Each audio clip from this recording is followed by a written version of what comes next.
pregunté, así sutilmente, doctor, si quiere, si me permite, y antes de que yo terminara la frase, me aventó el material. Me dijo, adelante, adelante, tú aviéntate el caso. ¿Qué es lo que más le sorprendió al principio? Que dice, ¿cómo nosotros somos capaces de hacer esto? Condición de peso, edad, los hábitos que tenía y todo lo que estaba viendo que sucedía en sus familiares, y él no quería revisarse, pues era no querer ver lo obvio. Mi mamá, pero tienes la presión 170 tanto. Pues es que ya tengo 6 meses así, yo creo que ya es normal en mí. Cuando nos da un infarto significa que alguna arteria de nuestro corazón se tapó. ¿Y qué pasa? No le llega sangre a esa parte del corazón y empieza a morir las células cardíacas. Importante la prevención, atención a tiempo y también pues, el procedimiento, como quien dice, llegar y que te atiendan. Bienvenidos a un episodio más de su podcast Vego Salud, Conciencia y Empatía. El día de hoy estoy muy contento, muy emocionado porque vamos a tratar un tema muy importante en la sociedad, tema que creemos muchas veces que es para personas adultas, pero no. Cada vez son más personas que llegamos con temas cardíacos, temas del corazoncito. Para eso tengo un gran invitado aquí, el doctor Miguel Ángel Puente, cardiólogo intervencionista, que vamos a platicar con él temas muy importantes que por favor no se tienen que perder, que tienen que compartir con su familia para que tenga la información a la mano. Doctor, bienvenido, qué gusto que esté aquí acompañando con el día de hoy. Beto, muchísimas gracias por la invitación. La verdad, me siento muy halagado por la invitación y aquí estoy a la orden. Doctor, platíquenos. Yo lo conozco, muchísima gente de aquí de la zona de Guadalajara, de Centro Médico, lo ubica muy bien por su gran trabajo, pero platíquenos a los que no nos conoce. ¿Qué estudió? ¿A qué se dedica en este momento? ¿Cuál fue su formación? Muchas gracias. Uy, no, pues es muy extensa la formación. 7 años de carrera de medicina general y 9 años de especialidades. Las explico: 4 años de medicina interna, después 3 años de cardiología clínica, y finalmente 2 años más de una rama de la cardiología que es el intervencionismo, cardiología intervencionista. Y a partir de ahí, perdón, ¿salió y luego comenzó a trabajar o no? Tuve la fortuna, no a todos nos toca la suerte. Yo tuve la fortuna de que inmediatamente al salir ya tenía una puerta potencial abierta y no tuve que esperar. Pero muchos compañeros sí, a pesar de su extensa formación, su currículum tan elevado, les cuesta mucho trabajo. Afortunadamente para mí no fue así, ¿Y esto a qué se inmediatamente. debió? ¿Se debió a su preparación, a que sobresalió entre los demás o que es muy importante saberlo también? Claro. Gracias. Yo siempre he pensado que está mal hablar bien de uno, pero sí, mis maestros, al conocer mi trabajo, mi desempeño en mi formación, pues me apoyaron en cierta forma y al momento de haber egresado ya tenía por ahí alguna que otra puerta abierta y pues pudimos caminar por ahí afortunadamente. Qué padre. Qué chido, porque de verdad que he visto personas, conozco personas que todavía la andan buscando y no pueden dedicarse a lo que realmente son por eso, por la falta de oportunidades. Entonces, ¿cuántos años lleva ya ejerciéndolo? Uy, desde que egresé ya llevamos 13 años, el número de la suerte, 13 13 años años ya, ya después de toda la formación en especialidades, ya estamos, trabajando desde hace 13 años. 13 años. Y cuando le preguntan, ¿a qué se dedica? Por ejemplo, si usted me dice, médico intervencionista, si yo no tuviera idea, pues me perdería. ¿Cómo le responde para que la gente lo entienda fácil? ¿Qué es lo que hace? Sí, sí, sí es un poquito complejo. Después de cardiología, bueno, cardiología, ya lo sabemos todos, es la rama de la medicina que aborda toda la forma de trabajar del corazón, la salud, las afecciones que puedan tener. Y después de hacer cardiología, hay ramas de subespecialidad después de esta área. Una de ellas es el intervencionismo, el cardiología intervencionista. Consiste en que entramos hasta el corazón a través de una punción, no por una cirugía, no hay que hacer una incisión, no hay que hacer un corte, perdón, luego uso palabras médicas y tratando de hablarlo de manera No se coloquial, preocupe. no hacemos un corte como para llegar al corazón. Desde un piquetito de aguja que lo hacemos aquí en la muñeca o en la ingle, dependiendo del caso del paciente, podemos meter material muy delgadito, y viajar por adentro de la arteria del brazo y llegar a través de él hasta el corazón, y llegamos hasta las arterias cardíacas y podemos abrir las arterias cardíacas que están teniendo un infarto, esto es que se están tapando. O bien, por ejemplo, otro tipo de afecciones cardíacas que manejamos es el implante de marcapasos cardíaco. Pacientes que su ritmo cardíaco ya está comprometido y su salud ya está en deterioro importante, podemos sustituir los latidos cardíacos propios del corazón que ya es insuficiente y lo implantamos con un dispositivo que toma el mando en el ritmo cardíaco y postergamos afortunadamente la vida de los pacientes. ¿Y por qué he decidido eso? ¿Qué fue lo que le llamó la atención en cuanto a eso? No la consulta, no otro área. Me imagino que pues todos tienen en mente, cuando entran a cardio en especial, no tienen idea en qué van a terminar. ¿Por qué usted se fue por ese lado? Esa es muy buena pregunta. Dentro de la medicina hay áreas que le llamamos clínicas, que manejamos, tratamos las enfermedades con medicamentos, Ujú. y está el área quirúrgica, que es los cirujanos, los que operan. El área quirúrgica es muy resolutiva, tengo un compromiso de la vesícula, del apéndice, está inflamada, se me puede complicar y entra el cirujano, retira la vesícula o el apéndice y resuelve el problema. Es más resolutivo en el proceso que ellos realizan. Y la cardiología intervencionista combina ambas cosas, la ciencia, el conocimiento de cómo trabaja el corazón, de qué se enferma, cómo podemos ayudar al paciente en esto, y la parte resolutiva. En un caso en el que el paciente está cursando con un infarto, que su vida está en riesgo y que es un periodo de tiempo muy cortito para poder apoyarlo y salvarle la vida, podemos hacer el cateterismo cardíaco, abrimos esas arterias y resolvemos el punto crítico y obviamente le damos seguimiento posteriormente. Combinamos entonces la parte resolutiva, inmediata, y la parte clínica, que le damos la atención posterior al paciente. Relativamente tendrían que gustarles mucho la parte clínica para adaptarse, porque yo creo que a los 13 años que tiene ya usted labrando, yo creo que si hubiera elegido la parte clínica, ¿se habría cansado ya? ¿Se habría enfadado? No, no, no, yo soy de los locos que aman la medicina, de los que adoran. Soy, del grupo de personas que adora la clínica. Perfecto. Pero este extra del intervencionismo precisamente es un extra que nos permite resolver la parte crítica. Y no estamos hablando, por ejemplo, de una persona que tiene regresando al ejemplo del apéndice, que tiene una situación que es de horas de oportunidad de atender. Esto es de minutos o un lapso de horas muy cortas para poderle, no a salvarle al paciente de una enfermedad, sino salvarle la vida al paciente. Entonces, algo que la verdad es muy, pronunciado la forma en la que podemos apoyar al paciente.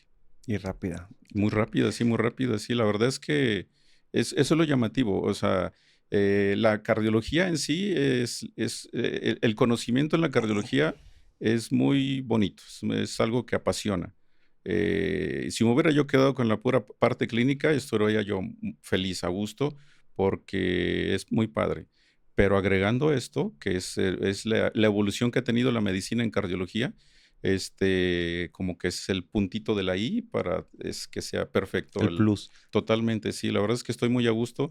Cada que converso con compañeros que se dedicaron a otras especialidades, no demerito ninguna, todas son muy buenas, pero siempre que pienso el por qué escogí y por qué me dedico a lo que me dedico, siempre me reconforto y siempre llego a la misma conclusión. Tomé la decisión correcta. Correcto. La verdad es que no, no me arrepiento. Felicidades, Un qué montonal bueno. de años, sí, eso definitivamente. Todos mis compañeros que han cursado la misma evolución que su servidor, ha tenido también episodios en los que dice, ay, es que ¿cuándo voy a acabar? Son demasiados años. Pero la verdad es que es muy satisfactorio. Una vez que uno logra hacer todo lo que uno puede hacer, es muy, muy Listo. satisfactorio. Vamos a hablar sobre el primer infarto. ¿Recuerda el primer infarto que atendió? ¿Cómo fue la sensación? Todo, todo. Ok. Chismecito completo, A dicen ver, por ahí. sí. Sí, recuerdo un caso, es un poquito tardado, lo voy a platicar, trataré de resumir un poquito, pero es algo muy, muy significativo. Estaba yo en mi proceso de formación dentro de la cardiología intervencionista. Esta subespecialidad son 2 años.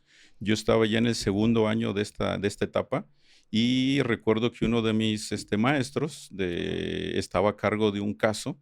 Digo, yo me formé en el Instituto Nacional de Cardiología Ignacio Chávez en la Ciudad de México y es un punto de referencia para gente, digamos, importante. Recuerdo que se nos habló de urgencia al equipo que estábamos de guardia porque estaba una persona de renombre, o sea, llegó al helipuerto, llegó en helicóptero. Imagínense ya con eso el tipo de personaje que era. Digo, sin decir quién, Sí, el claro. nombre, pero para que sepamos ahí el nivel de presión que teníamos para atender una situación de vida o muerte de una persona de este nivel. El punto es que llega esta persona, estamos esperando el caso, llega el helicóptero, lo traslada inmediatamente a la sala de hemodinamia, que es el área como un quirófano donde trabajamos nosotros. Y el encargado del procedimiento, que es muy amigo mío, ya después, ya en la etapa de trabajar, ya nos hicimos muy amigos, pero en ese momento él era el titular del caso, él era mi jefe, yo estaba en la parte todavía de formación. Él lamentablemente tenía 2 años o 3 años después de haber egresado, de que se dedicó a atender cardiología clínica y no había hecho en ese periodo de tiempo ningún cateterismo. Y además es una persona que es muy nerviosa. Entonces, recuerdo yo pues, trabajamos hombro a hombro los casos frente al paciente y él estaba exageradamente nervioso. El material que usamos es muy fino, tenemos que tener ahí mucha delicadeza al manipularlo y él estaba con un temblor en sus manos, estaba sudoroso, estaba muy nervioso y yo quería intervenir, pero tenía que guardar el respeto que se merecía el encargado del caso. Insisto, era mi jefe. Y dije, a ver, ¿cómo le sugiero? ¿Cómo le digo? Sin ofender, pero con la intención de participar. Y le dije, doctor, si gusta, yo en ese momento, digo, para que tengamos una idea de la situación, yo por la etapa que llevaba continua de formación, digo, a lo mejor está mal que lo diga, pero así era la situación. En ese momento, en ese instante, yo era más hábil que él, porque él lamentablemente había tenido un episodio de tiempo en el que no había podido hacer ningún procedimiento. Y aparte estaba súper nervioso. Entonces le pregunté así sutilmente, doctor, si quiere, si me permite. Y antes de que yo terminara la frase, me aventó el material. Me dijo, adelante, adelante, tú aviéntate el caso. Y él tomó mi lugar de asistirme cuando yo era el que iba a asistirlo a él. Y sacamos adelante el caso. Tenía una arteria tapada esta persona, arteria cardíaca, la pudimos abrir, todo evolucionó normal, los signos vitales se empezaron a estabilizar, todo caminó de manera perfecta. Y pues yo volteo, al finalizar el caso, volteo a buscarlo y no lo encontraba por ningún lado. Y nos salimos finalmente, ya despedimos al paciente, ya iba a la terapia intensiva a hospitalizarse. Y salgo y el pobrecito de mi jefe estaba en el baño vomitando de tanto estrés que estaba teniendo el pobre en ese instante.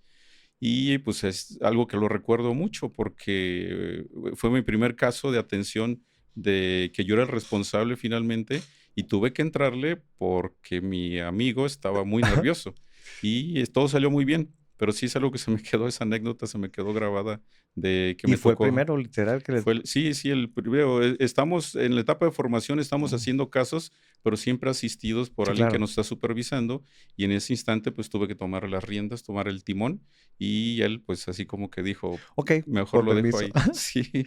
Y de lo que hace, ¿qué es lo que más le sorprendió al principio? Que dice, ¿cómo nosotros somos capaces de hacer esto? Sí, algo que me sorprende y me sigue sorprendiendo es que trabajamos con fluoroscopía, que es rayos X, y vemos cómo está, con rayos X para ver cómo están las arterias cardíacas y el corazón. Y además, el material lo introducimos y siempre les digo a mis compañeros, a los técnicos de rayos X y demás, estamos viendo el monitor, donde estamos viendo las imágenes y les digo a mis compañeros, se dan cuenta que ahí adentro, o sea, adentro del tórax del paciente, adentro del corazón del paciente, primero está microscópico, en el monitor lo vemos magnificado, lo vemos con aumento. Primero está microscópico todo lo que está sucediendo ahí. Segundo, ahí adentro está totalmente oscuro. No hay forma de ver ahí nada. Y nosotros a través de la magia de los rayos X podemos visualizar en el monitor desde afuera como si estuviéramos viéndolo así de manera directa, de manera externa en el paciente y podemos hacer que viaje todo el material y que lleguemos hasta el corazón. Y eso siempre me ha maravillado del intervencionismo, de la capacidad de la tecnología como para poder entrar y mover. Tenemos que mover el material 1 milímetro, 2 milímetros, posicionar el material exactamente donde queremos y todo lo hacemos estando afuera del paciente, todo a través de un piquetito de la muñeca por donde ingresamos hasta el corazón y las maravillas que se pueden hacer con toda la capacidad de la tecnología médica. Eso a la fecha no me ha dejado de sorprender. Y obviamente el trayecto de salud del paciente que está en deterioro y que su vida ya está en riesgo y cómo reorientamos la salud del paciente hacia de que ya se nos iba a ir de este mundo y que podemos darle la oportunidad de que siga todavía acá con nosotros. Eso en cardiología y en intervencionismo cardíaco es maravilloso. ¿Y esa tecnología tiene mucho tiempo, es reciente, ha mejorado o ha estado igual por mucho tiempo también? No, no, la verdad es que sí, ha sido un avance en la tecnología importante. No sé, para tener una idea, el primer cateterismo, fue, digo, como todo en medicina, nunca falta el aventado en el que hace algo novedoso, algo fuera de las reglas, y así como en todos los ámbitos en la ciencia es como surge algo novedoso. El doctor Forsman, me parece que fue en 1929. Imagínense nada más, él tenía la curiosidad, él se dedicaba a la radiología, introdujo un catéter, una manguerita que se usaba para vía urinaria, para las personas que se obstruían en la vía urinaria, sondearlo para que pudiera evacuarse la vejiga en estos pacientes. Digo, es algo que todavía se usa, pero él usó esa sonda y se la introdujo por una vena de su brazo y la avanzó, se la midió a dónde podía estar ya en una posición cardíaca y lo avanzó él solito. Él solito hizo eso, lo avanzó y después, teniendo la sonda en su mano, acudió a rayos X y se tomó una radiografía y se mostró cómo estaba la sonda dentro del corazón. Ese fue el primer cateterismo cardíaco. Wow. Sí, de ahí fue evolucionando. Otro personaje en la cardiología intervencionista fue el doctor Charles Dotter. Él hizo un procedimiento, digo, por serendipia. ¿A qué se dedicaba este doctor? Él hacía también radiología. Él introducía por un piquetito en la ingle, entraba a la arteria femoral y metía unos catéteres, unas mangaritas delgaditas para posicionarlas. Imagínense ustedes, desde la ingle, las dirigía hacia arriba, hacia la altura del ombligo, y metía una sustancia especial que se llama medio de contraste para pintar la aorta abdominal. Ahí le tocó la fortuna de que la sonda, el catéter, en lugar que avanzar en la dirección que él lo deseaba, caminó en sentido contrario, avanzó hacia la pierna y a la paciente que estaban atendiendo tenía una obstrucción de placas de colesterol en la arteria del muslo, es la arteria femoral, y al avanzar esta sonda, él esperando que fuera hacia el abdomen, se fue hacia la pierna y abrió camino en el flujo de la arteria. Esta persona tenía compromiso en la circulación en su pie, estaban sus deditos ya muriéndose por falta de circulación y después del procedimiento que hizo el doctor, le tomó las radiografías, vio que no estaba ahí la sonda, la redirigió, la sacó y la volvió a posicionar y hizo lo que él tenía planeado hacer. Y al día siguiente que fueron a ver a la paciente le dijo, doctor, yo tenía la pierna muy fría, me dolían muchísimo mis dedos y me habían dicho que me tenían que cortar el pie. Y mire, ya está tibiecita mi pierna, ya está rosita otra vez. Y fue como surgió la oportunidad de ver, a ver, ahora vamos a ver cómo está la pierna. Y sí, efectivamente, le abrió camino, al avanzar de manera no intencionada este catéter hacia el muslo, hacia la pierna. Y esto fue en 1963, el doctor Dotter. Y a la par su ayudante era el doctor Melvin Judkins. Estos doctores después se encargaron de generar catéteres especializados para llegar hasta las arterias cardíacas. A través de un piquetito en la ingle avanzaban estas mangueritas que se llaman catéteres y viajaban por la aorta del abdomen hacia el tórax y las posicionaban hacia las arterias cardíacas. Y de hecho todavía se siguen usando los catéteres Judkins en memoria del doctor que los creó en esa fecha, Okey. desde 1963. La publicación médica fue en el 1964, pero desde ahí fue la evolución del cateterismo cardíaco.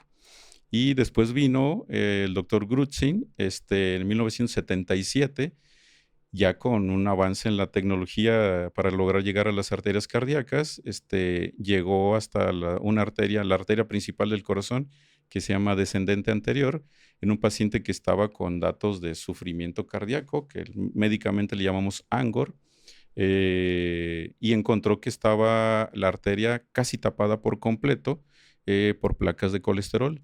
Y ya para entonces ya había la tecnología ya había avanzado y habían generado unos baloncitos microscópicos. Yo siempre se los platico a los pacientes para que sea comprensible. Imaginen los globos de los payasos, de Ujú, estos alargaditos, ujú, ujú. que los inflan los payasos y hacen sus figuras. Imagínenlo, pero pequeñitos, de longitud de 2 centímetros o centímetro y medio de longitud y de grosor de 1,5 milímetros, de 1 milímetro, 2 milímetros. Este doctor posicionó este baloncito ahí dentro de esa arteria, lo infló desde afuera y abrió camino de estar muy cerrado el paso de la sangre, hizo una apertura del diámetro interno de la arteria y mejoró el paso de la sangre. Ese fue el primer cateterismo cardíaco, se llama angioplastía, de una arteria cardíaca. Y de ahí la Guau, evolución hacia hacia la adelante, actualidad, sí, a sí. darle. Y en cuanto a edades, en ese tiempo imagino que las personas eran de una edad ya más grande. ¿Sigue igual? ¿Ha bajado la edad de los pacientes? En su caso, por ejemplo, que está todos los días atendiendo urgencias, tanto programados, ¿cómo ve ese tema? ¿Estamos más propensos cada vez más los jóvenes? Sí, sí. Desafortunadamente, sí, antes se pensaba que eran enfermedades de las personas de cierta edad. No sé, vamos a decir de los 60 años en adelante, que era lo común Sí, antes. ya el papá, el abuelo se puede enfermar, yo no, ¿verdad? Ajá, sí, sí, esa era la mentalidad que todo mundo teníamos en esas fechas, pero lamentablemente el estilo de vida que llevamos, los hábitos que tenemos en la actualidad, el tipo de alimentación, un montón de factores que pueden surgir, cada vez la edad media en la que tenemos, digo, tenemos de manera general como población, Ujú. infartos, ya no lo vemos solamente en personas después de los 60. No sé, por poner ejemplos, me ha tocado pacientes de 33, 35 años y no es raro, desafortunadamente es algo relativamente común estar atendiendo pacientes que se infartan alrededor de los 30, 35 años. ¿Y esos pacientes jóvenes tienen algún otro padecimiento o no? ¿O es parte de su estilo de vida o algún tipo de sustancia que estén consumiendo o tiene que ver con algo? A ver, platíquenos para que entendamos esto. Sí, sobre todo para cuidarnos, Sí, sí, sí, cuidarnos es muy, también, muy, muy claro. cierto. Normalmente hay factores de riesgo que nos predisponen a que tengamos un infarto. Y el principal de todo, a una edad joven, que es, digo, por ahí va la pregunta, es la genética. Okey. Siempre preguntamos cuando alguien tiene algún síntoma cardíaco, de angina, de Angor, le preguntamos al paciente, digo, en este caso una persona joven, en la familia alguien ha tenido un infarto y normalmente pues sí nos platican, es que mi papá falleció a los, no sé, a los 49 años de un infarto. Tengo un hermano que tiene 47 que ya tuvo un infarto y ya le hicieron un cateterismo cardíaco. Yo tengo 40, no sé, por poner un ejemplo de un paciente, y ya llevo 6 meses que estoy con dolorcitos del corazón. Mi trabajo consiste en algo físico, de un esfuerzo físico, y cada que me esfuerzo siento como que me pega un dolorcito en el pecho. Ya teniendo ese factor genético, pues y los síntomas del paciente, pues hay que indagar, hay que estudiar qué está sucediendo. ¿Y qué otros factores son importantes? Diabetes, que también, digo, no sé si todavía somos o fuimos el primer lugar en diabetes infantil, digo, algo que no es nada meritorio, ¿verdad? Pero así está nuestro país. La diabetes obviamente no controlada. Si tenemos este tipo de enfermedades y la controlamos, no nos compromete, es como si no tuviéramos la enfermedad. Obesidad, sedentarismo, tabaquismo, colesterol elevado, triglicéridos elevados, son factores de riesgo que aislados, cada uno de ellos nos compromete a nuestro sistema cardiovascular. Y sumados, pondré un ejemplo, una persona de 35 años que mide, no sé, unos 70, digo, hablando de un promedio, y Mm. que pesa 130, 140 kilos, que es sedentario, que es fumador, que es diabético y no lo sabe y supongamos ya tiene 5 años de diabético y no ha querido revisarse porque es joven y cree que no le va a pasar nada. Son factores de riesgo sumados que lamentablemente si no los atendemos de manera oportuna, pues van a terminar generando compromiso a nivel cardiovascular. Pero sí, sí hemos visto eso, pacientes muy jóvenes que se están infartando. Entonces, cada vez es más joven la población, no se atengan, no nos atengamos de que hay que esperarnos a que sean más grandes. La recomendación, si yo no tengo nada, no tengo un familiar que tuvo algún infarto previo o algo, ¿también es bueno estarme checando de vez en cuando o una consulta al año puede estar bien? ¿O Sí, tiene que ver también con mi estilo de vida? sí, sí, totalmente. No sé, lo que manejamos médicamente es que después de los 40 es siempre para todo. Revisiones médicas con cierta frecuencia para descartar. No sé, voy a poner ejemplo de algo, se los platico a todos mis pacientes. Una anécdota, me tocó un muchacho precisamente de 33 años. Era un muchacho muy alto, no sé, un 85, muy excedido de peso. No sé, creo que se dedicaba a hacer como guarura. Ok. Por su complexión le favorecía para Sí, ese tipo claro. de trabajo.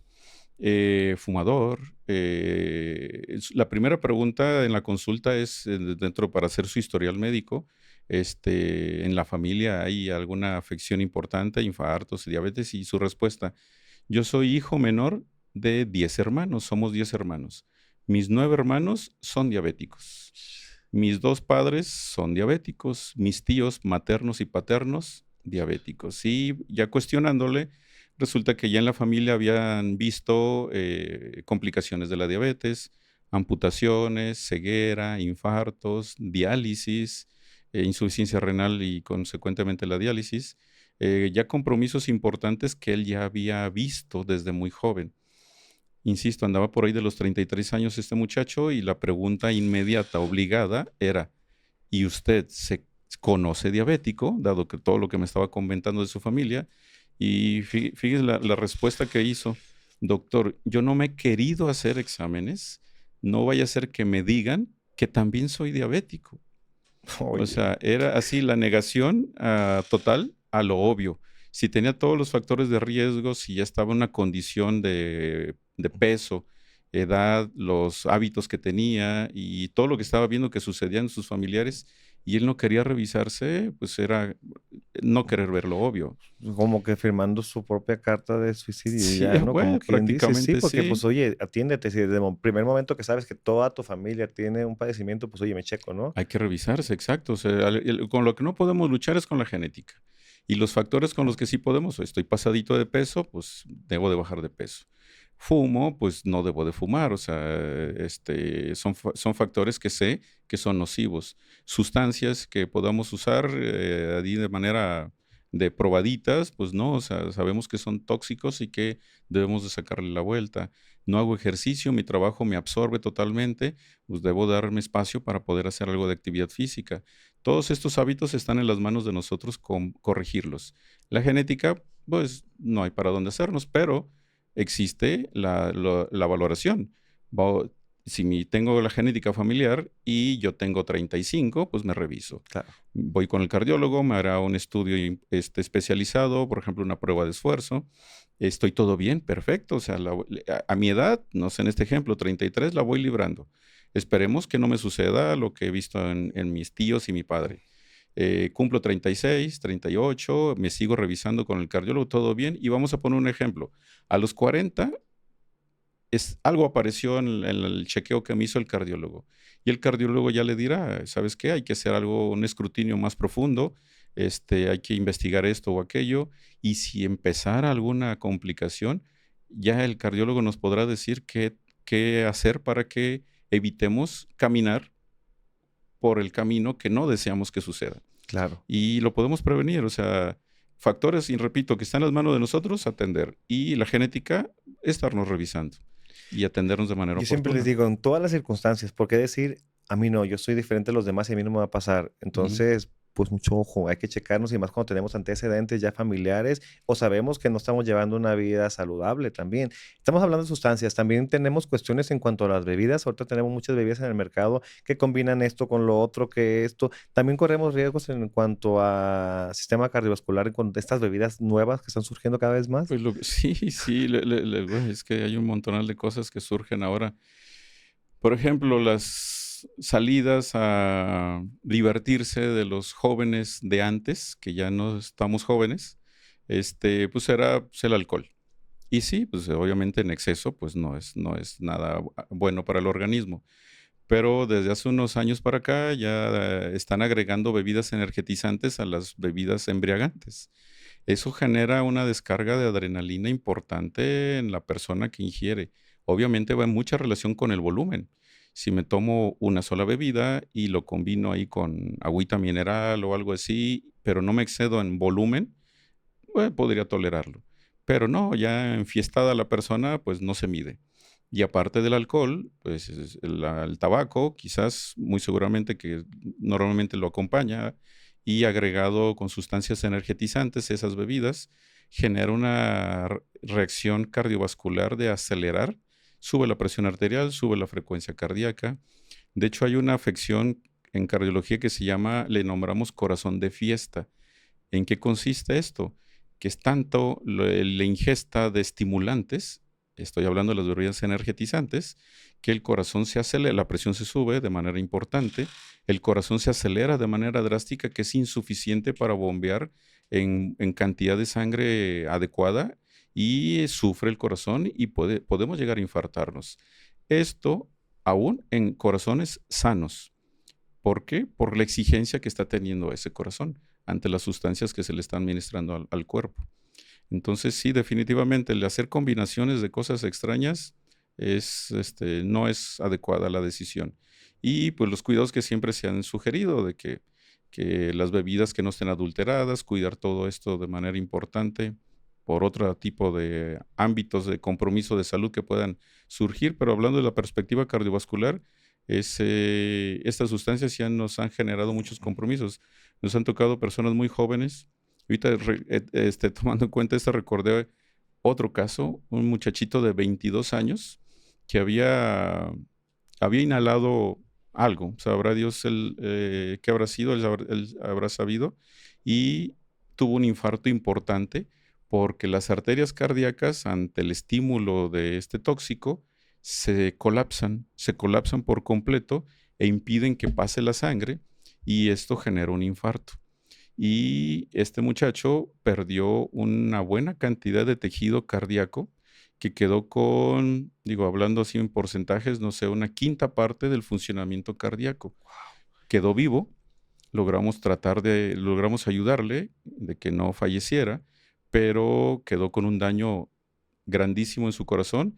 ¿Y qué va a pasar después? Estamos vivos, sí, pero con insuficiencia cardíaca. 22 años. Y apenas 22 años de edad. Sí, recuerdo muy bien ese caso que quedó, yo creo que una quinta parte de la funcionalidad cardíaca. Entonces, sí es importante evitar exigirle tanto al organismo en cualquier ingesta de sustancias de tóxicos. No, y muchas veces que en la tarde voy al gym, que me meto todo lo del gym. En la noche voy de fiesta y me meto todo lo de la fiesta. Ya me cansé de la fiesta y ahora va la otra cosa para despertar. Para despertar, sí. No, no, no. Ese estilo de vida sí se le exige mucho al sistema cardiovascular y pueden pasar cosas. Digo, es de todo sabido que en el gimnasio se inyectan cosas o ingieren cosas como para aguantar más y levantar más peso. No sé, alguien que va a hacer un concurso de fisicoculturismo para generar más volumen, marcarse más y pueden sí, a expensas de las sustancias que administraron al cuerpo, pueden cargar más peso, pero entre la combinación del esfuerzo que está haciendo más lo que ingresó a su cuerpo, generan este tipo de compromiso que se llegan a infartar. Y hay infartos que son fulminantes. Y No se ven hay, mucho en videos en sí, gimnasios. sí, sí, o sea, ahora con las redes sociales, todos estos videitos de cámaras de vigilancia internas de los gimnasios, hay Pum, nada más muchas se ve. personas que se desvanecen ahí en el gimnasio, exacto. Y como hay que ya se hace el intento, ya de plano ya es un fulminante. Cuando es fulminante significa que en pocos minutos falleció la persona que Ya. no va a alcanzar a llegar a ningún hospital. Obviamente se valoran los signos vitales y si todavía existe algo de vitalidad con la persona, pues hay que llevarlo rapidísimo a un hospital donde tengan los insumos necesarios para poder atenderlo. Pero desgraciadamente hay pacientes que se movilizan y al hospital llegan y se les revisa y ya no llegan sin signos signos. vitales.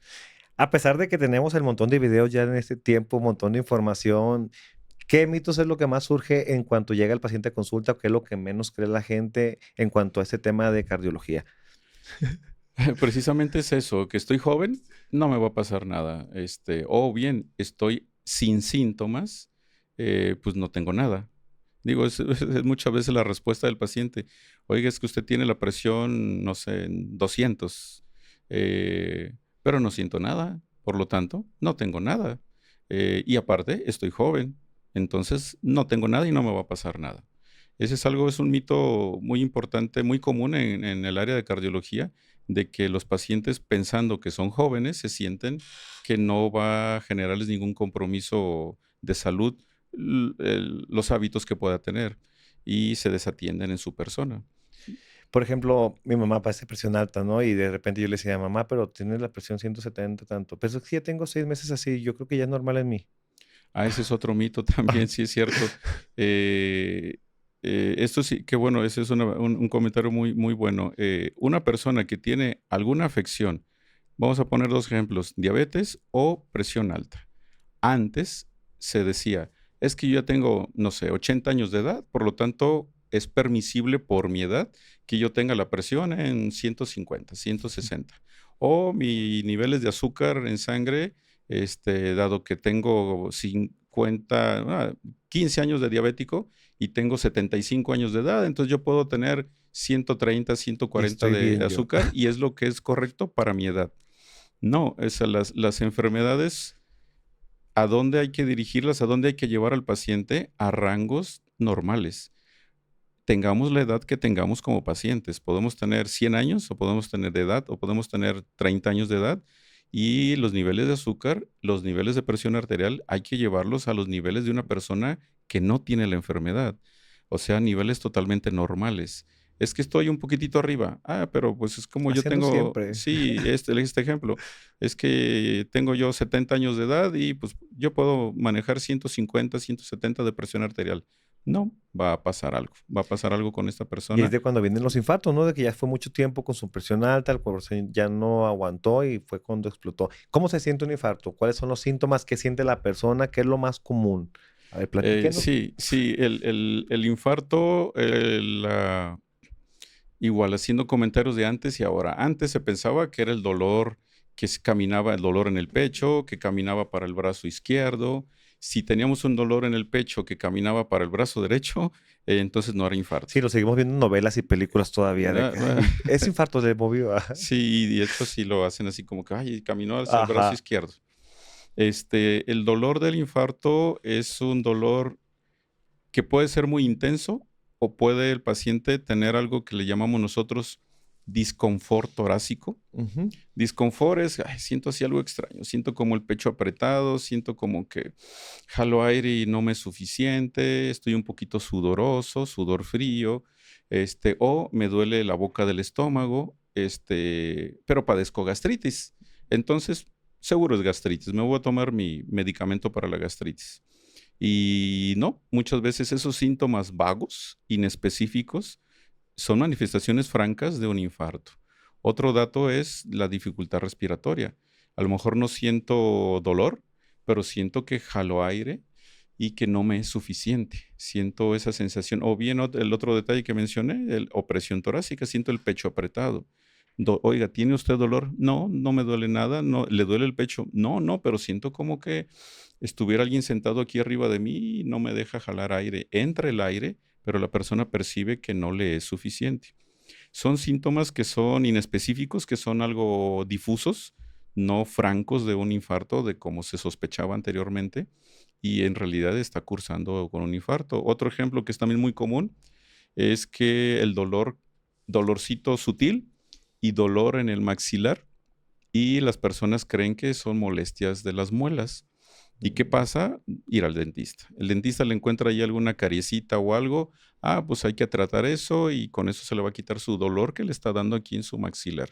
Y no, en realidad es un dolor que está sucediendo un compromiso en el corazón, pero el dolor se está manifestando en un punto un tanto distante a lo cardiológico, que es en el maxilar. A veces se siente una sensación de opresión aquí en esta parte que es la fosa supraclavicular, supraesternal, perdón, y es un infarto. Entonces, ante cualquier síntoma, ¿qué hacemos? ¿Qué hacemos no sé, nos llega un paciente en urgencias y nos platica que tiene síntomas así muy inespecíficos. Lo primero que hay que hacer de manera obligada, ante la duda, un electrocardiograma. Y ahí nos va a decir el electrocardiograma si está el paciente con un compromiso cardíaco o no. Pero sí, la recomendación, digo, para la gente es ante cualquier situación extraña, todos nos conocemos en nuestra persona. Todos sabemos que si tenemos algo diferente a lo cotidiano, y Mm. podemos escudriñar si esto es diferente, si me estoy sintiendo extraño. Acudir a una valoración, un médico general, médico que les quede cerca de su domicilio, de su trabajo, donde se encuentre, y ya él lo sabrá derivar con algún especialista si es que lo requiere, pero no dejarlo pasar, porque sí pueden suceder complicaciones. Por ejemplo, yo que vengo de pueblo, que el piquete en el pecho, que me duele el pecho, y mis mamás dicen: "Ay, es aire", por ejemplo, no siempre Sí. no sé por qué, pero siempre dicen que es aire o que Sí. tienes alguna cuestión de que respiras y te duele. En este caso, ¿sería recomendable juntar 2 síntomas o el primer síntoma es de ya revísate? Si el síntoma es discreto y duradero, prolongado, pues podemos acudir con calma al médico y que nos revise. Si el síntoma es intenso, muy drástico, no hay que pensarlo, hay que acudir inmediatamente a lo que esté uno cerca. No hacer una cita agendada, programada con algún especialista y es que tengo espacio hasta la siguiente semana y esperarnos, no sería lo conveniente. Lo ideal es acercarse con alguien del área médica. Correcto. A lo mejor tengo un primo que es enfermero y, oye, ¿sabes qué me está sucediendo esto? ¿Qué hago? Ah, no le pienses, ve a que te revisen. Y ya nos da la idea de a dónde acudir. Y el punto es acudir con cierta rapidez. Okey. El corazón es un órgano que si no se atiende de manera oportuna, el tejido que se comprometió muere. Y supongamos, en el ejemplo que estábamos describiendo hace un momento, quedamos vivos después de que nos atiendan, pero podemos quedar con un daño muy importante a nivel del funcionamiento cardíaco, pero si nos atendemos de manera oportuna, evitamos perder funcionalidad en el tejido cardíaco. Entonces, es importante la prevención, atención a tiempo y también, pues, el procedimiento, como quien dice, llegar y que te atiendan pronto, ¿verdad? Porque si no, S- imagínate que llegues a un lugar donde no cuenten con la especialidad que usted tiene, también es pérdida de tiempo importante en estos casos, ¿no? Sí, perdón, afortunadamente hay dos metodologías de atender un infarto. Una es con una sustancia química, que es un medicamento, se llaman trombolíticos, esta Ujú. familia de medicamentos, y el cateterismo cardíaco. Por desfortuna en nuestro país, pues se requieren hospitales de cierta capacidad, de cierto equipo médico, grandes, hospitales grandes, pueden tener el equipo para hacer un cateterismo cardíaco. Y desafortunadamente digo que en nuestro país, a diferencia de algunos países de Europa, por ejemplo, o en Estados Unidos, que hay más cantidad, más volúmenes de hospitales con esta tecnología a la mano. En nuestro país sí existe, pero no tan fácil de accesar a ellos por distancia. Digamos que en las ciudades principales de nuestro país vamos a tener este tipo de hospitales. Entonces, si yo vivo en un pueblo, ¿cuál es mi opción? El medicamento. El medicamento es algo que lo tenemos en todas las áreas de salud, más a la mano, y nos diagnostican un infarto y ya estamos en una clínica, por ejemplo, no ni siquiera un hospital, una En clínica, clínicas. y la clínica tendrá opción de tener el medicamento a la mano, se administra el medicamento y el medicamento permite desbaratar la obstrucción de la arteria. No la abre por completo, no la abre al 100%, pero sí abrirá un espacio como para que siga pasando la sangre, Fluye ahí. fluya la sangre, exacto, y ya una vez que fluya la sangre, ya la vida del paciente ya no está en riesgo y ahora sí, desde esa clínica ya lo derivarán a un lugar, a una ciudad, por ejemplo, donde tengan un hospital donde puedan hacerle un cateterismo y con esto complementar el tratamiento para esa arteria que se tapó. Digamos, el Okey. medicamento abre una rendijita, logra pasar la sangre que estaba obstruida. Cuando nos da un infarto, significa que la arteria del corazón se tapó por un coágulo, por placas de colesterol. El punto es que está obstruido el paso de la sangre y duele porque la parte a donde ya no está llegando la sangre está sufriendo y eso genera dolor. El medicamento que hace entonces abre una rendijita, logra pasar la sangre, no de manera óptima, pero sí suficiente como para que al día siguiente o ese mismo día, horas después, se puede enviar el paciente a un hospital y ahora sí entramos los cardiólogos intervencionistas a través del cateterismo cardíaco, llegamos hasta ese punto de la arteria cardíaca y la abrimos y ahora sí optimizamos el tratamiento. Ahora sí vamos a abrir al 100% la arteria. Es como para que alcances a llegar y te atiendan correctamente y ahora sí. Para Qué salvarle la padre. vida al paciente, sí, sí, y que dé oportunidad de atenderlo ahora sí con calma. Ya no está en riesgo la vida del paciente. Sigue enfermo, por supuesto. Sigue con el daño en su arteria, sí, pero no de manera crítica. Y da oportunidad a que acuda a las 24 horas a un hospital donde tenga los insumos necesarios y que se pueda complementar el tratamiento. Qué bien que tengamos esa opción. ¿Qué pasa dentro del corazón cuando una arteria está tapada? ¿Qué es lo que está pasando? ¿Qué sucede ahí? A ver, platíquenos para entenderlo un poquito más también esa cuestión. Sí, el corazón es uno de los órganos que tiene más, funciona como dentro de sus múltiples funciones, como efecto de bomba, bombea la sangre para que llegue a todo nuestro organismo y a Ujú, su vez que le llegue sangre a sí mismo. Para que pueda trabajar requiere un aporte de sangre importante. Cuando nos da un infarto, significa que alguna arteria de nuestro corazón se tapó. ¿Y qué pasa? No le llega sangre a esa parte del corazón y empieza a morir las células cardíacas. Un ejemplo muy fácil de comprender es como si yo me pusiera una liga muy apretada en uno de mis dedos. En los otros 4 dedos no hay compromiso, llega la sangre hasta la parte lejana de mis dedos. Pero en uno de los dedos me puse una liga muy ujú. apretada y con eso estoy comprometiendo el paso de la sangre, estoy obstruyendo el paso de la sangre. Si yo con esa mano agarro una pelotita y hago ejercicio de forzar al corazón a trabajar, perdón, forzar la mano a trabajar, de inicio voy a poder hacer que mis 5 dedos funcionen al 100%, que se contraigan con Ujú, fuerza. Pero como hay un dedo que no le está llegando la sangre suficiente, este dedo se va a empezar a quedar en la intención. Yo tengo el esfuerzo, la intención de contraer con fuerza ese dedo, pero no lo estoy logrando porque no le está llegando sangre. Y el dedo se empezará a poner pues moradito y si lo dejo mucho negrito y que traduce que está empezando a morir ese tejido de mi cuerpo porque no le está llegando sangre. Exactamente eso es lo que sucede cuando se nos obstruye una arteria en nuestro corazón. ¿Y qué es lo que hacemos nosotros? Quitamos esa liga, quitamos el tapón que está obstruyendo el paso de la sangre y permitimos que fluya de nuevo sangre a esa parte y ese tejido cuando se tiende de manera oportuna, de manera rápida, no se perdió, no murió esas células y permiten que pase la sangre de nuevo, que se recupere esa parte del corazón y que siga vivo esa zona que estaba empezando a morirse sus células. ¿Y cuál es el tiempo importante de detención para que no pase a morir la célula? Si el periodo crítico hay un reglamento en el medicina, digo, usando palabras comprensibles para nuestro público, que tenemos que, si el paciente tiene opción de que acuda a un hospital donde existe el equipo y el personal para hacer un cateterismo cardíaco, debe llegar al paciente idealmente dentro de las primeras 2 horas. 2 horas. 2 horas.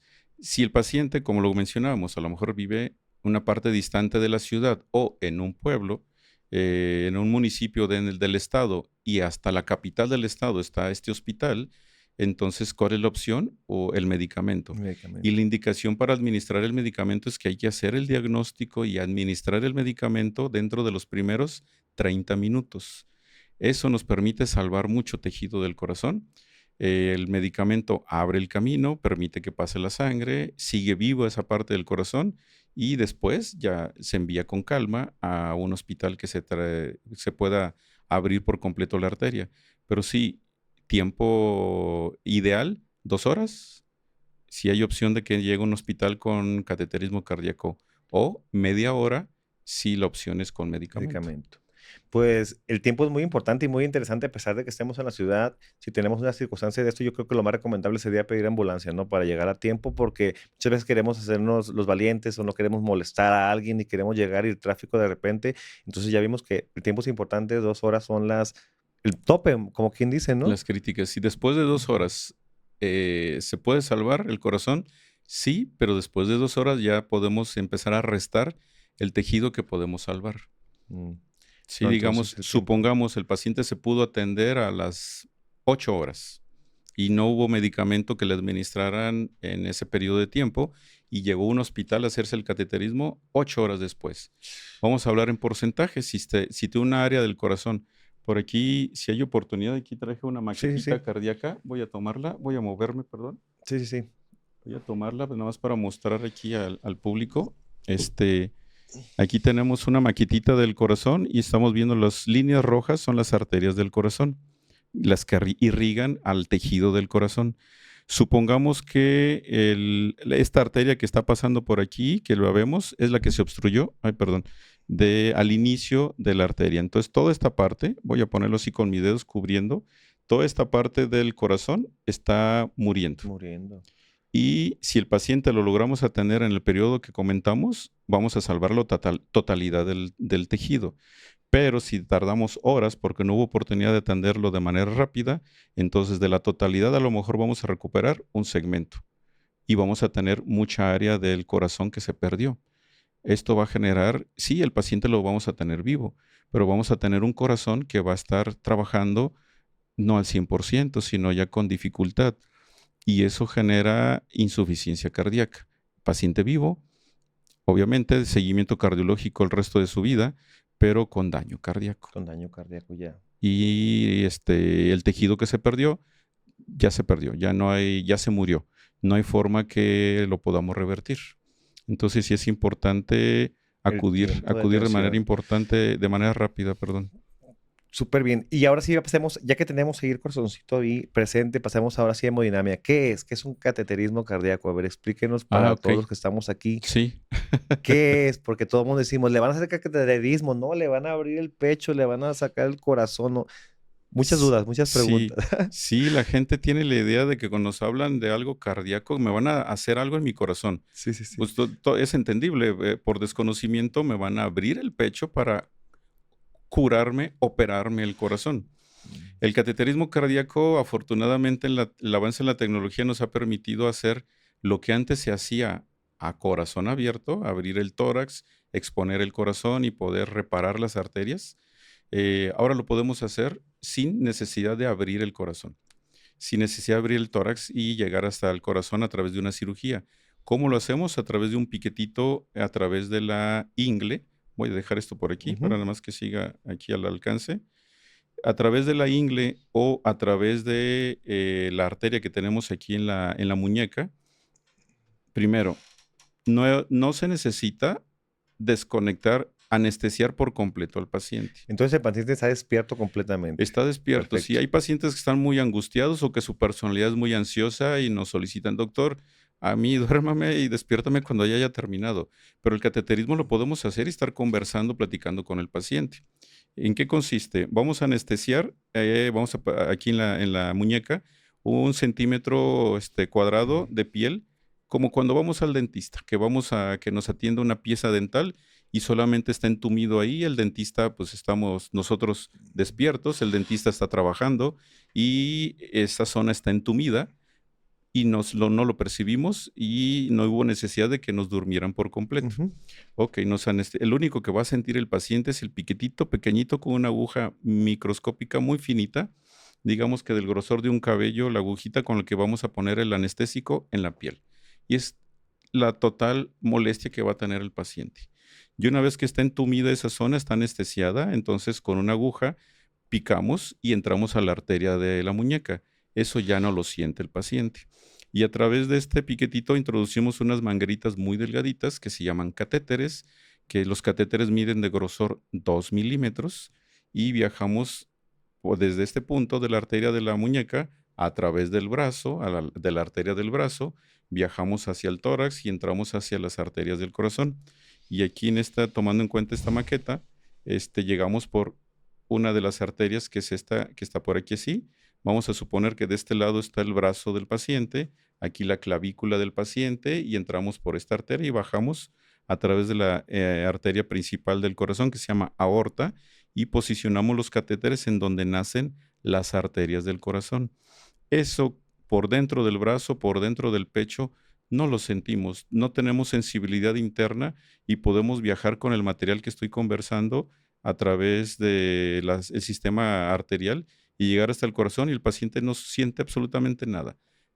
Dolor, ni sensibilidad, ni absolutamente nada. ¿Y es estándar o usted identifica cuánta distancia hay, cuánto tiene que medir? Todo eso, ¿cómo lo maneja? ¿Cómo lo hace? Los catéteres tienen una longitud para pacientes de estatura corta y pacientes de estatura muy, muy elevada. Estamos viendo por rayos X Ujú. cómo vamos viajando por adentro del cuerpo del paciente y cómo logramos posicionarlo en las arterias cardíacas, visualizándolos por un sistema que se llama fluoroscopía, que es rayos Ujú. X para visualizar y ir dirigiendo el catéter hasta donde queremos, a la arteria que es la que está cursando con el infarto. ¿Y qué hacemos a través de esta manguerita, de este catéter? Inyectamos un suero especial. Ese suero especial se llama medio de contraste. ¿Qué es lo que hace el medio de contraste? Pinta de manera transitoria por unos segundos la arteria. Le inyectamos desde afuera a través del catéter, inyectamos ese contraste en la arteria del corazón y visualizamos cómo está esa arteria. Y estamos grabando todo el procedimiento. El pintar la arteria dura 2 segundos, pero como lo estamos grabando, podemos hacer un ciclo del video para estar nosotros visualizando de manera continua dónde está la obstrucción. Y tenemos el aparato que usamos en sala de hemodinamia, podemos cambiar de posición para ver el corazón desde este ángulo o desde este ángulo o desde este otro ángulo, desde por acá, y tomar un punto específico de dónde está la obstrucción del corazón. Por ahí traigo un videíto de un cateterismo cardíaco que igual en un momento, si gustan, lo conversamos. Este, y así es como se hace el cateterismo. Encontramos cuál es la arteria que está obstruida y metemos material fino dentro de este catéter que, repito, mide de diámetro 2 milímetros. Por lo tanto, todo lo que va dentro de ese catéter mide menos diámetro. Los globitos que estaba platicando hace un momento, colapsados, entran y se posicionan dentro de la zona donde está obstruida. Imaginen así para que tengan una idea, la arteria debe estar homogéneo su diámetro y vamos a encontrar un punto donde hace una imagen como reloj de arena. Como, Como la como imagen que una, tenemos ahí, más o menos también. sí, acá tenemos otra maqueta. Vamos a Puedes mover dejar el esta. micrófono si quiere Sí, para que la ok. muestres y yo te lo acomodamos. Ok, vamos a dejar esta maqueta por allá. Y vamos a usar Vamos esta a de este hacer esto. lado. Claro. Aquí podemos ver, voy a moverlo así. Perdón, voy a acercar el micrófono otra Ujú. vez y voy a posicionarlo aquí a ver si se logra visualizar. Imaginen que esto sea unas arterias del corazón cortadas. Y esta es una arteria que está totalmente normal. El paso de la sangre en la parte interna está totalmente libre. En esta otra imagen está una pequeñita placa de colesterol que está Ujú. empezando a formarse, está empezando a generar obstrucción en el paso de la sangre. Aquí el paciente todavía no tiene ningún síntoma porque el espacio por donde pasa la sangre es suficiente para las necesidades del corazón. Pero si no atendemos de manera oportuna la evolución de la enfermedad, vamos a tener progresión de la placa de colesterol, que es lo amarillito, y va obstruyendo y si se puede observar ya tenemos menos espacio por donde pasa la sangre, un espacio muy reducido, y finalmente en el último punto se obstruye por completo, ya sea en la combinación de un coágulo, que es la parte rojita, con la Ujú. placa de colesterol, o el puro colesterol que hace que se obstruya por completo. Y esto es lo que sucede en nuestras arterias cuando se van tapando. ¿De la tercera a la cuarta tiene que ver con la edad de lo que hablamos o ya tiene que ver con lo que todos dijimos de estilo de vida, Todos los factores de riesgo todos que los estamos factores? comentando y pueden ser personas muy jóvenes que estén en esta etapa y o personas muy mayores que apenas en una edad mayor les está sucediendo. Pero pues sí, lamentablemente no es exclusivo de las personas de edad avanzada. Entonces el catéter llega ahí al punto y ahí es donde va a colocar el balón. Ahí avanzamos a través del catéter, avanzamos el otro dispositivo que es un baloncito, repito, de diámetro el balón de 1,5 milímetros y de longitud 2 centímetros, o sea, 20 Ujú. milímetros o 15 milímetros de longitud. Está desinflado el balón, lo metemos adentro de esta zona donde está obstruida, lo posicionamos ahí y desde afuera inflamos el balón. Esto nos permite abrir camino en ese espacio donde estaba la obstrucción completa y sacamos el baloncito y luego metemos otro dispositivo que es lo mismo un balón colapsado, con una malla metálica cubriendo el balón, obviamente colapsada también la malla, lo posicionamos exactamente en el mismo lugar y desde afuera inflamos el balón. La malla en este punto está cubriendo el balón. La mallita, al inflarse el balón, la malla se expande. Después desinflamos el balón, extraemos el balón del paciente y la malla queda, se entregó abriéndose por completo, adhiriéndose a las paredes de la arteria, Ujú. y eso permite que el diámetro se recupere por completo en la arteria que estaba obstruida. Ok. Y esta mallita se llama stent. Ujú. El stent está hecho de un material, sí es metálico, pero de combinación de aleación de metales que son compatibles con el organismo. Lo más común es la combinación de cromo y cobalto, cromo y platino, es los stents que son los más novedosos. Los primeros stents que surgieron, salieron al mercado eran de acero inoxidable, y la evolución ha generado que se use en material más fino, más maleable, más fácil de posicionar en el lugar donde está el compromiso de la arteria tapada, y la evolución es mucho más satisfactoria para el ¿Y paciente. cuánto dura un stent? ¿Es para siempre ya o se tiene que hacer un cambio, se tiene que revisar? El stent se adosa a nuestro cuerpo y se va a quedar ahí toda la vida. Ujú. Y es importante seguirlo cuidando, seguir cuidando nuestras afecciones, nuestras enfermedades, para que lo que logramos hacer, la apertura de la arteria, permanezca toda la vida. Y si, sobre todo si sucedió en un paciente que es muy joven, que tiene una expectativa de vida muy larga, pues que permanezca esa arteria abierta y que lo que generó, la apertura que generó ese stent dure todo este tiempo. ¿Y esa arteria puede volver a taparse? Si no cuidamos nuestras enfermedades, va a generar otra vez que avance la progresión de la placa de colesterol y se pueda formar de nuevo en la zona donde se abrió o en zonas periféricas, en la misma arteria, más adelantito o atrasito de donde se colocó el stent, o exactamente donde se colocó el stent, empiezan a formarse de nuevo placas de colesterol. Repito, solo si no cuidamos nuestras enfermedades. Por eso siempre les recomendamos a los pacientes, una vez que ya se atendió de un cateterismo cardíaco, el resto de su vida tiene que estar de la mano de un cardiólogo. Cambia de ciudad, buscar a otro cardiólogo, cambia de país, otro cardiólogo, pero siempre estar al pendiente, un cardiólogo del paciente, para que todo camine hacia la estabilidad. ¿Y le ha llegado algún paciente con más de una arteria tapada? Uy, sí. Lamentablemente las afecciones en la actualidad, combinaciones de colesterol elevado, diabetes, obesidad, tabaquismo, etcétera, no solo van a atacar y dañar una sola arteria de nuestro cuerpo, sino múltiples arterias. Por ejemplo, en instituciones de atención de múltiples pacientes, como estamos en el Centro Médico Ujú. Nacional de Occidente, vemos una infinidad de pacientes que tienen muchísimo daño, no solo en una arteria, en todas las arterias del corazón, todas están comprometidas. Y esto lamentablemente es porque, pues, desde hace muchos años el paciente no ha atendido las enfermedades que estamos comentando. ¿Y esos sobreviven, yo creo? ¿Sí tienen más posibilidades o es más riesgo? El riesgo de que Se llega suceda, con 3. tenemos 3 arterias en el corazón. Ujú, de De todas. las tres, sí, es muy común que nos lleguen. Y la expectativa de vida dependerá de los 3. O sea, cambios. sí le han llegado, ¿de verdad? Sí, sí, sí, las Guau. arterias, y de las 3 arterias, no solo una obstrucción en cada una de ellas, sino múltiples obstrucciones en Guau. cada arteria.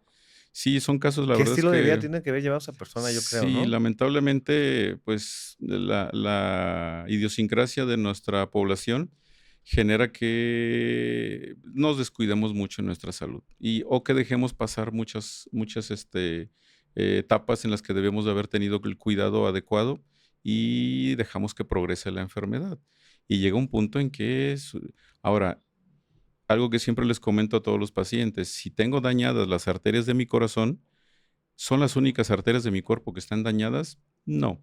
Las del corazón se manifestaron con compromiso de un infarto, pero el resto de mis arterias, las de mis piernas, la circulación de mis piernas, las de la circulación de mi abdomen, las que me van a llevar sangre a mis brazos, a mis riñones, a donde sea, van a tener cierto grado de compromiso, de obstrucción, porque no es exclusivo la enfermedad a nivel cardíaco, es a nivel general. General. ¿Y Sí. cuándo un paciente necesita un stent y cuándo un bypass? ¿Qué diferencia tenemos en este tema? Sí, hay indicaciones que favorecen hacia la apertura de la arteria con un stent, que es el cateterismo cardíaco, y otro grupo de pacientes en las que les va mejor operándose. Por ejemplo, en el caso que estamos comentando en este punto, que son pacientes que tienen múltiples lesiones, perdón, lesiones, placas de colesterol obstruyendo el paso de la sangre. Cuando tienen muchas zonas así obstruidas, eh, y vemos que el colocar bueno, igual ahorita platicamos de que es un puente a nivel de las arterias cardíacas, le va a favorecer más que colocarse una cantidad extrema de stents. No sé si el paciente estamos viendo que va a requerir 7, 8, 9 stents. Tampoco son inocuos los stents. Entre más cantidad de este tipo de dispositivos tengamos, también puede generar un riesgo de rechazo del cuerpo, manifestándose con coágulos, que se llama trombosis, y obstruirse estos stents múltiples en el corazón. ¿Está contraindicado colocarlos? No. Si vemos que el paciente va a tener un cuidado, un cambio de estilo de vida, cuidado perfecto de su salud, podemos usar la cantidad de stents que se requieran sin ningún problema. Le va a ir muy bien al paciente.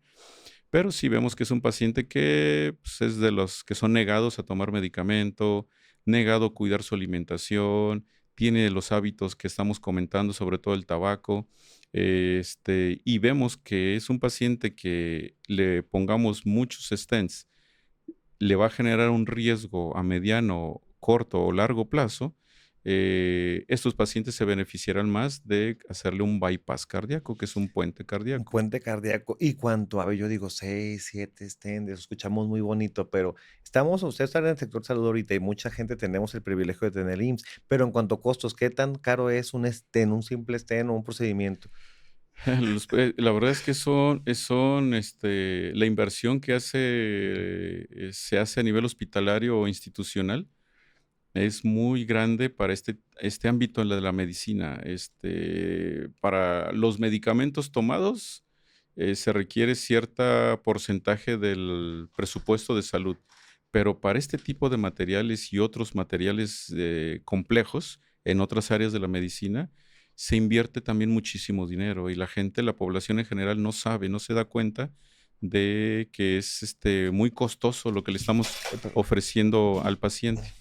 Y hay pacientes que se llevan, no sé, en cantidad de dinero en un procedimiento de 350,000 a 450,000 pesos en material que se requirió para salvarle la vida, para mejorar la condición de su corazón. 450,000 pesos. Es en promedio cuando se requiere mucho material, muchos stents, y el paciente, pues, lamentablemente no lo valora, porque no salió de su bolsillo de manera directa, sino obviamente de sus impuestos, sí, pero el manejo, la atención que se le otorgó a nivel hospitalario en 1 hora de procedimiento, se requirió desembolsar, si fuera sido del bolsillo del paciente, esa cantidad. Si el paciente supiera realmente lo que se invirtió en él, y la cantidad de pacientes que vemos a nivel institucional se dieran cuenta todo lo que se invierte económicamente para ayudarles, para mejorar su salud, yo creo que pondrían mucha más atención en su persona, en sus enfermedades. Lamentablemente, el grueso de la población no lo toma en cuenta, no lo valora, no lo concientiza y no se cuida. Sí, es eso, el cuidarnos, el tener la prevención y sobre todo, pues, si tenemos antecedentes de riesgo familiares, ese es foco rojo, foco principal, ¿no? Sí, Ya hablamos ahorita de stent, de infarto, de cateterismo. Me gustaría que nos mostrara el caso que trajo, que nos lo explicara para sí, darnos sí, una sí, idea. con todo Creo que gusto. ese tema está muy extenso, creo que van a quedar cosas para una Sí. segunda sesión, porque también va a haber cosas que vamos a tener que responder en cuanto a la gente va a haber muchas preguntas, pero entonces vamos a ver este caso para que entendamos un poquito más de lo que nos hablábamos del medio de contraste, de cómo lo ven, cómo lo trabajan. ¿Te parece? Sí, con todo gusto. Sí, Va, va. traemos ahí un videíto de un cateterismo y con gusto lo vamos conversando en lo que los estamos visualizando. Perfecto. Ok, miren, aquí es un caso, esto que estamos viendo es un paciente que nos llegó con la arteria tapada. Ahí donde estamos viendo los puntitos, ahí donde estamos haciendo el acercamiento, ese es el baloncito que les platico. El catéter es el tubito que está en la parte superior. Ahí abrimos camino, ya fluyó la sangre, estaba tapada de inicio y ya vemos los ramos distales de las arterias donde ya camina la sangre con más facilidad, pero estamos viendo que ahí está la placa de colesterol. ¿Se acuerdan? Habíamos mencionado que era como una imagen de reloj de arena. Ahí está como una cintura en la arteria. Ahorita vamos a ver, hay un acercamiento en esa área. El catéter, para que tengan una idea, la manguerita que está arriba donde empieza a pintarse la arteria de diámetro mide 2 milímetros, como lo estábamos platicando. Ahí estamos haciendo un acercamiento y ahí lo vamos ahorita yo les platico dónde está, por ahí se va a detener un poquito el video para que vean ustedes dónde está, ahí está exactamente donde está la placa de colesterol. El baloncito nos permitió abrir camino en la arteria y fluye, pero todavía no está abierto por completo. Y aquí ya estamos entregando el stent. Aquí ya está la malla del stent, el balón está inflado, desinflamos el balón, lo retiramos y volvemos a inyectar el medio de contraste. Vean la gran diferencia. Pareciera que el paciente nunca tuvo una obstrucción ahí por placa de colesterol. Se ve limpiecita, se ve el diámetro homogéneo de cómo está el diámetro antes de donde estaba la obstrucción y donde está después con los ramos que determinan la arteria y se pudo abrir el diámetro completamente. Recordemos, en ese punto estaba tapado por completo. Todo el tejido de las arterias finales, donde se ve la ramificación, era el tejido que no le llegaba sangre, el tejido cardíaco que estaba muriendo y pudimos abrirlo por completo. Aquí ya se reinició el video, pero pues sí es la maravilla que podemos hacer con la tecnología actualmente de abrir las arterias, colocarle el stent y permitir que el tejido cardíaco que estaba muriendo se pueda recuperar por completo. Aquí era una obstrucción, se utilizó un balón y un stem, entonces, a lo que entendimos. Exactamente. Esta es una paciente, si ven, al inicio de la arteria y pegadito donde está el catéter, tiene otra placa de colesterol. Ahorita que se ve la inyección, ahí se ve otra cintura, pero es una obstrucción discreta que no es significativa. Vean, para el diámetro de la arteria en ese segmento, es un diámetro de un grosor bastante más grande. Y sí, efectivamente tiene una placa de colesterol que hace la imagen de cintura y existe la placa ahí, pero no genera compromiso. Es lo que le llamamos una placa que no compromete de manera significativa la que está al inicio de la arteria. Y esa la vamos a contener su avance con medicamentos, Perfecto. con los medicamentos que controlan el colesterol, triglicéridos, y otro tipo de medicamentos que hace que las enfermedades de formación de placa no se generen, que no se generen de nuevo donde habíamos trabajado y abrimos, y que la lesioncita, la plaquita que está al inicio de la arteria, que es discreta, que no progrese, que no avance, y el paciente va a estar muy bien. Entonces se reparó y se va con tratamiento para prevenir y tratar la que se está comenzando, ¿verdad? Exacto, sí, y recordemos que lo platicamos. Una arteria, la que estamos visualizando, es la que se comprometió, pero puede tener más en su cuerpo y tomando el tratamiento va a ayudarle a todo lo que pueda tener el resto de su cuerpo y va a frenarse cualquier avance de placas de colesterol. De hecho, este paciente, Beto, tiene, recuerdo bien, 49 años de edad. 49. Joven. Muy joven. Y le fue bien, gracias a Muy Dios. joven, sí, sí, Tuvo la ahí la verdad es oportunidad de que corregir su estilo de vida, ¿verdad? sí, sí, hablamos, obviamente siempre se les explica antes del egreso hospitalario de los cuidados que debe tener, el apego, el seguimiento, y les va bastante bien. ¿Y qué es lo que le diría ahorita a los pacientes que ya estuvieron un procedimiento con o que ya tienen un esteno, que están en riesgo? ¿Qué les mandaría de mensaje? ¿Qué sería lo que de plano dígales? No dejen de hacer esto, por favor. Lo que es así contundente, cambiar estilos de vida. Si llegaron a este punto de salud, a la edad que sea, es porque desatendieron algunos puntos en su persona en cuestiones de la perspectiva de salud. Corregirlos. Obviamente les ayudamos a encontrarlos cuáles son y les ayudamos a corregir cada uno de ellos. A veces pensamos que comemos sanamente, pero resulta que la forma en la que podemos estar comiendo no es la mejor. El ejercicio, el estilo de vida que llevamos, el estrés que podemos llevar.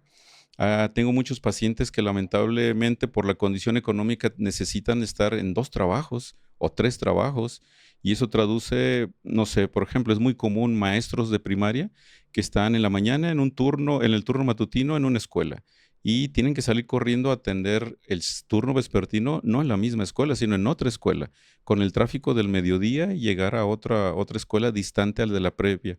Y además manejar sus programas de trabajo de una y de la otra, que pueden tener estilos diferentes o bien grados de escolaridad diferentes y generar trabajo duplicado. Y llegan a casa a seguir trabajando. Sí. Los maestros de primaria, yo los admiro mucho, los respeto mucho, nos han enseñado mucho, pero sí se les exige bastante en un solo turno. En 2 turnos es impresionante la carga de estrés que manejan. Entonces, atención, bajar el estrés, también no querer abarcar muchas cosas porque también lo vemos desde acá, ¿verdad? ¿Y qué más dijimos? ¿Qué otra cosita que para las personas que ya tienen un estén en este momento? El estilo de vida totalmente, encontrar cuáles son los puntos que nos llevaron a este compromiso y corregirlos. Y la persona que tiene miedo, que sabe que lo necesita, pero dice, yo no me lo voy a poner porque tengo miedo, ¿qué le diría? Que la tecnología en la actualidad ha avanzado muchísimo, así tal cual como lo expliqué, la única molestia que va a tener es un piquetito de anestesia finito en la piel de su muñeca. Hablando de eso, precisamente tuvo un paciente que le habían hecho un cateterismo hace 18 años y en la actualidad necesitaba un nuevo cateterismo. Y se lo plantea al paciente y el señor de inicio, no, no, es que y no hay otra forma y no hay medicamento y si me vuelvo a corregir en mi estilo de vida, y muy renuente y yo no sabía el por qué. Le explicaba, es que, mire, señor, necesita usted que entremos otra vez a sus arterias cardíacas porque es crítico lo que estamos viendo en sus estudios y finalmente lo aceptó. Cuando terminamos el cateterismo, el señor, cuando me acerqué a él, a su cama de hospitalización, me dice así claramente, doctor, de haber sabido que las cosas ahora son así, ¿desde hace cuánto? Me lo hubiera Yo hecho. la verdad le dije a usted que llevaba 2 meses con los síntomas, pero llevo como un año o más con los síntomas y me los he estado aguantando porque la experiencia que tuve con el cateterismo de hace un tiempo, como 18 años, nada que ver con lo que ahora se me hizo. Y en aquellas fechas, el único acceso que teníamos, que tenían nuestros maestros, era entrar por un piquetito aquí en la arteria de la ingle. Y ahora no, ahora lo podemos hacer desde la muñeca. Desde la ingle, ¿qué traducía? Pues que si el paciente estuviera totalmente acostado en horizontal, no podía enderezar su respaldo, no podía poner una almohada elevada, no podía flexionar su pierna, no se podía levantar de la cama en algunas horas. Y eso le generaba estrés y compromiso en el postprocedimiento al paciente. Y imagínense sus necesidades Sí, ahí claro. con dificultad porque tenía que estar como tablita. Y ahora no, el paciente se levanta, Piquetito y listo. puede levantarse al baño sin ningún problema, puede comer sin ningún problema, sentarse, deambular en su habitación y lo único que hay que cuidar es su muñeca y algunas horas nada más. Pero la verdad, en la actualidad el cateterismo es muy noble, no es tan agresivo como fue al principio. Así que ya escucharon, es un piquetito nada más, no les van a abrir pecho, no van a sentir más que la anestesia, es todo como cuando te sacan la muela, cuando te hacen cualquier procedimiento. Doctor, ¿dónde lo encontramos? Sabemos que está en el Centro Médico Nacional de Occidente por parte del IMSS, pero su consultorio particular, ¿dónde atiende? ¿Cómo lo podemos localizar? Gracias. Sí, estamos a sus órdenes en el consultorio, está en Avenida Chapalita 1373, en Colonia Chapalita. Es Avenida Chapalita, casi esquina con Avenida de las Rosas. Así que ya saben, no se esperen y atiéndanse. Les voy a dejar todos los datos del doctor aquí abajo. Doctor, la verdad que nos quedamos cortos con el tiempo, se nos fue volando, hay mucho tela de dónde cortar de este tema. Sé que van a surgir muchas preguntas también por parte de la audiencia. Espero que nos pueda acompañar una próxima vez para terminar con todo este tema tan interesante y también responderles a todas las dudas para que les quede claro el tema. Con todo gusto, Beto, estamos a la orden. Insisto, agradezco mucho la invitación, me siento honrado por ella y lo que se ofrezca, con todo gusto. Lo volvemos a platicar con todo gusto. Muchísimas gracias por estar aquí con nosotros y de verdad que información muy valiosa que va a ser útil para muchas personas y esperemos que la próxima vez tengamos más información y si se actualizó algo, ya saben que aquí se lo vamos a tener. Gracias a todos por acompañarnos, ya saben que no se olviden de compartir, no se olviden de darle me gusta, dejen sus comentarios, tendremos un próximo episodio respondiendo nada más sus dudas, queremos que ese tema sea algo claro, que no quede en el aire, queremos que toda la gente esté informada para que lleguen a tiempo, tenemos 2 horas, así que son valiosas. Nos vemos en el próximo video de este su podcast Vego, Salud, Conciencia y Empatía.